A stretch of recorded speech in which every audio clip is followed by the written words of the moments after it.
이국제의 정보 톡톡. 초등학교 저학년 자녀를 둔 엄마들은 봄, 가을로 방학이 끝난 뒤면 울고불고 떼쓰고 유독 심해지는 아이의 투정에 아침마다 난감하게 마련인데요.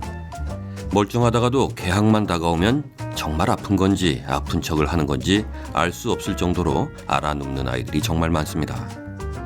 이런 경우 아이들이 겪는 증상을 신학기 증후군이라고 하는데요. 혹시 여러분의 자녀도 신학기 증후군은 아닌가요? 긴 방학이 끝나면 자연스럽게 나타나는 심리적 질환인 신학기 증후군.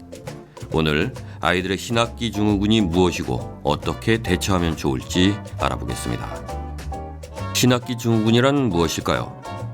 신학기 증후군은 새로운 학기가 시작됐을 때 등교를 거부하는 증상 중 하나로 다시 새로운 환경에 적응하는 것에 대한 거부감으로 나타나는데요. 등교를 거부하면서 투정을 부리는 것만이 아니라 두통, 복통, 수면장애, 소화장애, 나아가 틱장애와 소변장애, 고열, 분리불안 등의 이상 증상까지 보이기도 합니다. 이처럼 아이가 갑자기 정신적 스트레스뿐만 아니라 신체적으로 이상 증상을 보이면 부모님들은 당황스러울 수밖에 없는데요.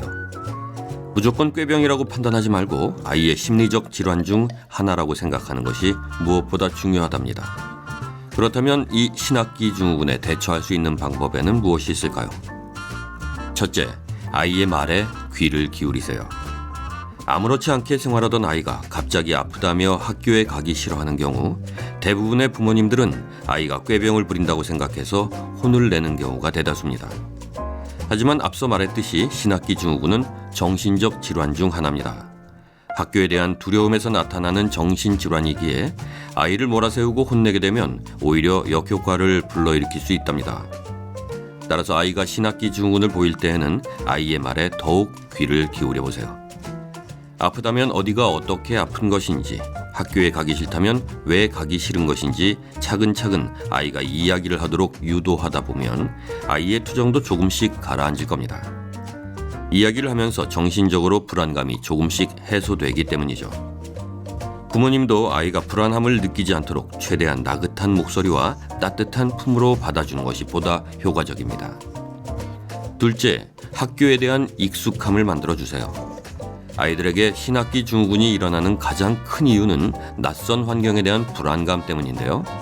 이를 해결할 수 있는 가장 좋은 방법은 학교에 대한 익숙함을 만들어주는 겁니다. 개학 전이나 주말에 시간을 내서 아이와 함께 학교에 방문하고 교실을 찾아보는 등 낯선 환경에 대한 막연한 두려움을 해소해 주세요. 특히 운동장에서 주말 동안 열심히 뛰어놀게 되면 자연스럽게 학교 친구들에 대한 그리움도 생기고 학교라는 공간에 대해 즐거운 기억을 상기시켜서 신학기 증후군을 없애는 데 큰 도움이 될 겁니다. 셋째, 격려와 칭찬으로 하루를 마무리하세요. 아이가 학교에서 돌아오면 오늘은 어떤 일이 있었는지 꼭 깊은 대화를 나눠보세요. 또한 지연이 재미있었겠다. 짝꿍이랑 재밌게 지나는구나. 정말 잘했다. 우리 지연이 다 컸네. 같은 격려와 칭찬을 많이 해주세요.